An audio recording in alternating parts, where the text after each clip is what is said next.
Ciro, bom dia, como vai você?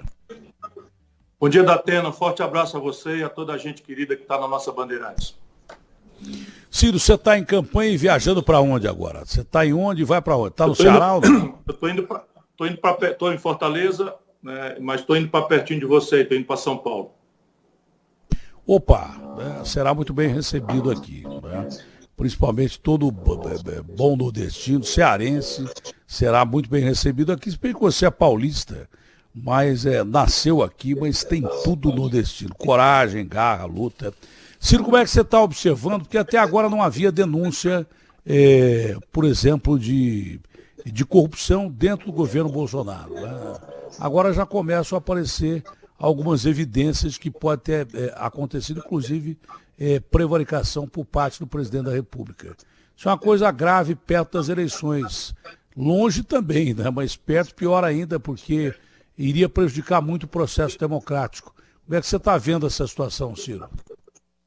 Olha, Datena, eu estava ouvindo o seu editorial agora e me emocionei aqui, porque eu estou com o coração muito machucado. Eu perdi muita gente perto de mim e eu sou uma pessoa... Eu não quero virar uma pessoa fria, um bruto, sabe, que olha as coisas com esse olhar de cobra, que não se emociona. Mas eu vou tentar ponderar para os seus ouvintes aquilo que nós precisamos tirar dessa amargura repetida no Brasil. São algumas lições. A lição básica vem de um fato histórico. Todas as suspeitas indicam que o Bolsonaro loteou o Ministério da Saúde com essa turma de bandidos que infestam a vida brasileira. E a gente precisa aguardar as apurações. Eu sou uma pessoa muito severa, mas ao mesmo tempo uma pessoa muito equilibrada. Esse negócio de justiçar as pessoas sem antes apurar não é comigo, né? Portanto, mas a suspeita cai sobre o líder do governo, um cidadão chamado Ricardo Barros. Se o povo brasileiro for no Google agora, eu estou pedindo para as pessoas checarem, porque de fato a inconfiabilidade do discurso político é dramática, você vai ver esse Ricardo Barros, líder do governo Fernando Henrique Cardoso. Aí muda tudo para não mudar nada, esse cara é vice-líder do governo Lula. Aí muda tudo para não mudar nada, esse cara é ministro da Saúde do governo Temer. Aí muda tudo para não mudar nada, esse cara é líder do governo Bolsonaro. Percebe? E a linguagem é sempre a mesma. E agora é o seguinte, eu pensava que na minha vida pública eu já tivesse visto a indignidade suprema, que foi um escândalo que nós desbaratamos aqui no Ceará, de roubo da merenda escolar. Eu pensei cá comigo, abaixo disso não é possível. O cara roubar merenda escolar do filho do pobre, que às vezes vai para a escola por causa da comida, é o último limite da indignidade que os políticos brasileiros podem cometer. Lembrando aquilo que você falou, é preciso separar o joio do trigo, é preciso que a gente tenha muito cuidado para não generalizar, senão a gente apenas fortalece o bandido. É preciso, como a Bíblia ensina, separar o joio do trigo. Mas agora eu estou vendo, a indignidade vai mais além, vai além. Nós vimos um governo adiar, desde agosto do ano passado, o entendimento direto com as fabricantes pioneiras da vacina, o país morrendo gente, há centenas de milhares de pessoas. O Brasil vai já em agosto ser o lugar que mais morreu gente do mundo. E nós podíamos estar recebendo vacina a partir de dezembro, direto com as fábricas, sem qualquer tipo de intermediário. 81 e-mails da Pfizer não foram sequer respondidos. A Sputnik não deixaram homologar. E aí, quando a gente vai tomar conhecimento, os camaradas estavam exigindo propina, em 2 casos agora. Um caso explodiu na declaração desse deputado bolsonarista. É bom que a gente lembre disso. Não foi um deputado do meu partido, o PDT, da oposição, onde eu luto. Foi um deputado amigo do Bolsonaro que fez aquilo que um bom amigo faz. Vai lá direto ao presidente e fala para ele, olha, está aqui os documentos, estão roubando no seu governo. E aí vem o grave. O Bolsonaro não toma nenhuma providência. E depois, isso foi em março. E agora nós chegamos em julho, hoje nós estamos na véspera de julho. Só ontem o Ministério anuncia que vai suspender os contratos da tal vacina indiana. Ora, se vai suspender, é porque tinha alguma coisa errada. Se tinha alguma coisa errada, o presidente soube em março. E aí existe um capítulo do Código Penal, um artigo do Código Penal, que se chama prevaricação. É um nome meio esquisito, mas é a autoridade tendo a obrigação de tomar uma providência, não toma essa providência. O Bolsonaro foi avisado por um amigo dele, o deputado Luiz Miranda, junto com um funcionário que tinha os documentos de que estavam tentando roubar na vacina, e disse que ia tomar providências e não tomou nenhuma providência, só veio tomar providência depois. E ontem, à noite, a Folha de São Paulo abre e detona mais um escândalo, de novo roubando o governo Bolsonaro naquilo que era a única forma da gente prevenir a morte de centenas de milhares de irmãos nossos, amigos nossos, parentes nossos, filhos nossos, mães nossas. Eu perdi uns 50 pessoas da minha circunstância, porque sou um político, vivo na rua, tenho muita amizade, perdi umas 50 pessoas. Assim, algumas dessas, meu melhor amigo de infância, o primeiro vereador que lutou comigo na batalha da vida pública e tal, chama Bega, o primeiro, apelido de irmão, e Itamar Ribeiro, o segundo. Para dar exemplos práticos, vai perder muita gente, como todo brasileiro. Um de cada 430 brasileiros morreram por uma doença que já tem vacina. Perdemos o Paulo Gustavo, perdemos, enfim, o Brasil, e a gente agora descobre que não era só incompetência e genocídio, era propina. Um punhado de dólares trocado por centenas de milhares de vidas. Se a gente não punir exemplarmente essas pessoas, se a gente não mudar o modelo de fazer política no Brasil, é aquilo que você estava dizendo com muita lucidez, mais uma vez, na sua crônica, na sua opinião, no seu editorial. Não é? A gente precisa mudar o sistema. Não é? A obra humana é falha, sempre haverá uma possibilidade de corrupção. Mas o que não é razoável é a corrupção ter centralidade no modelo de poder do Brasil. Isso não precisa ser assim. Eu juro para você, com a minha experiência, eu não tenho uma única denúncia na minha extensa vida pública. Isso não é mais do que a minha obrigação. E assim, quer dizer que nos governos que eu dirigi não teve corrupção? Claro que não. A diferença é, tomando conhecimento, o que é que você faz. Porque aí, se você não tem nada a ver com o bandido, você manda para a polícia. Você demite, você pede esclarecimento, você desonera o cara. Né? Ou desagrava o cara se ele for acusado de forma leviana, que é o que eu fiz. Eu tive 2 secretários que foram acusados.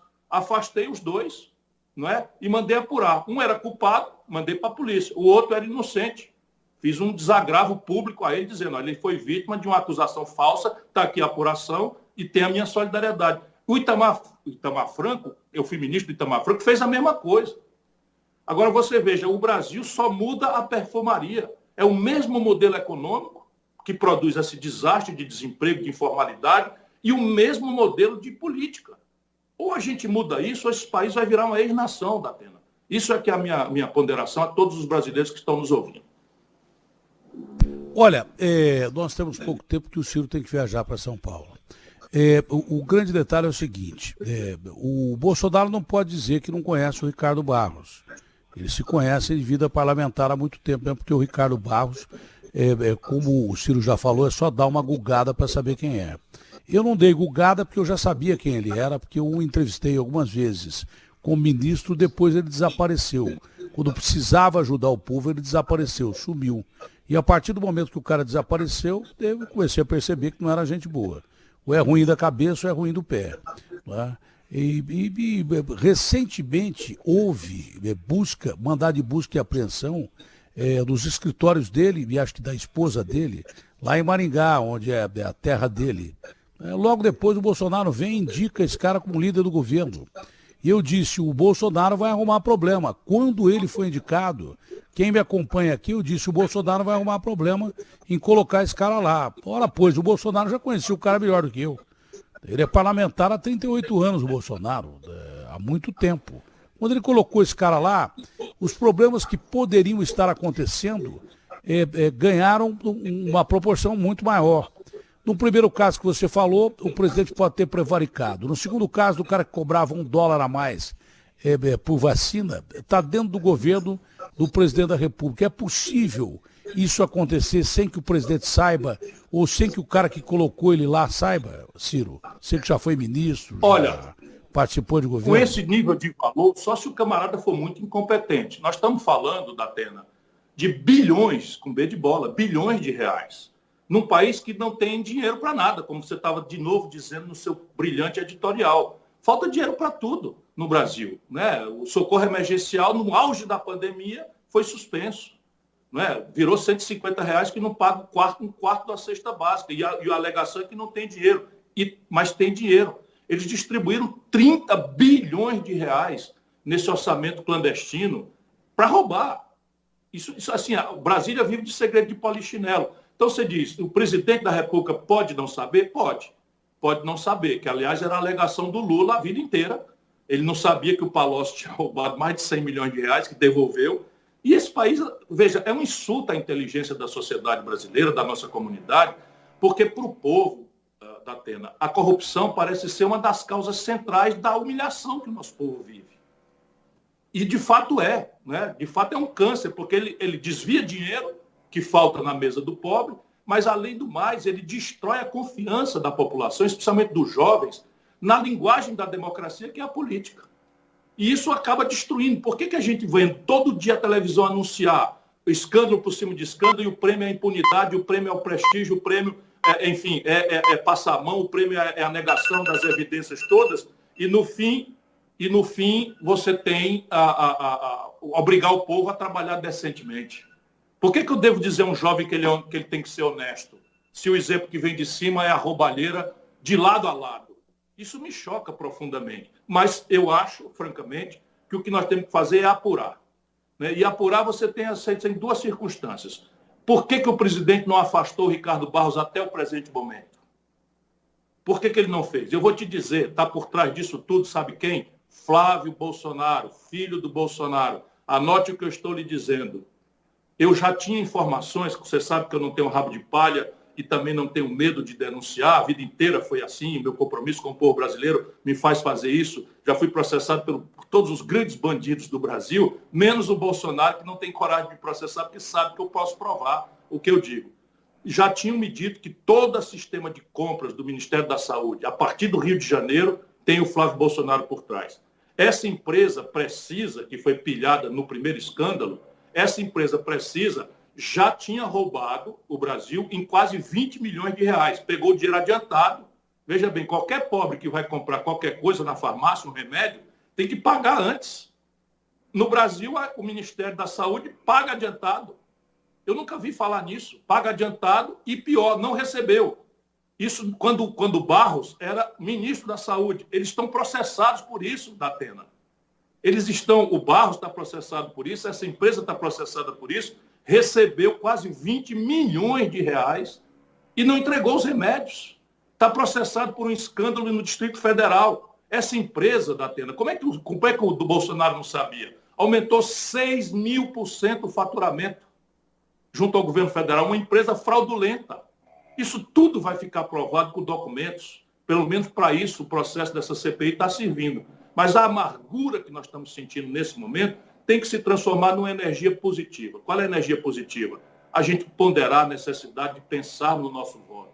Sabe, não votar por ódio, não votar por paixão, não votar sabe, porque não gosta de um, vai votar no outro, esquecendo o que o outro andou fazendo.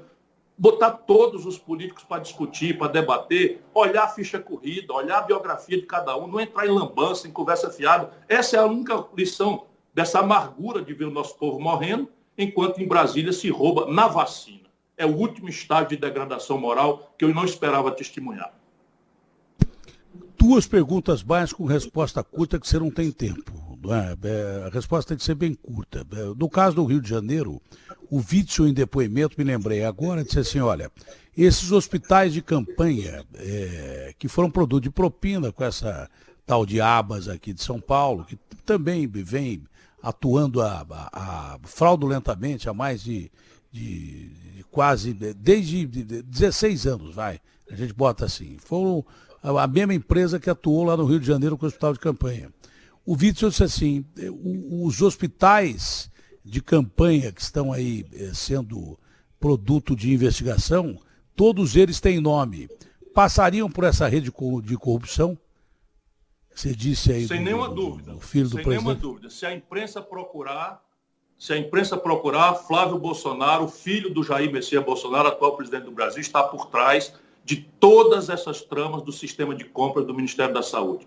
Eu tenho provas de que ele levou esse cara da Precisa para o BNDES para conseguir, traficando influência, dinheiro de uma empresa que é inidônea. Mas isso é sem nenhuma dúvida. Basta investigar. Por isso que o Bolsonaro não demite o líder do governo. Por isso que o Bolsonaro está calado. Aliás, cadê a opinião do Lula sobre esses escândalos todos? Olha a encalacrada em que nós caímos. O principal líder da oposição, que é o Lula, eu tenho humildade para reconhecer, até o presente momento, não deu uma palavra sobre esta absurda, não é, corrupção na roubalheira em vacina. Por que você acha que o Lula não respondeu? Porque na hora que ele falar em corrupção, a turma manda ver Palocci, manda ver Sérgio Machado, manda ver Eunício Oliveira, manda ver, sabe, manda ver Ricardo Barros, que foi simplesmente líder do governo do Lula também. Bom, tudo muda para nada mudar, tudo muda. Agora nós estamos chegando na hora que se a gente empurra que ele cai. Vamos lá, gente boa, se proteger, mas vamos empurra que ele cai, tá pertinho. Bom, o Bolsonaro tem um monte de impeachment parado lá na Câmara, né? Por isso que ele distribuiu esse dinheirão em emendas para segurar-se com um tal de blocão. Nem centrão é.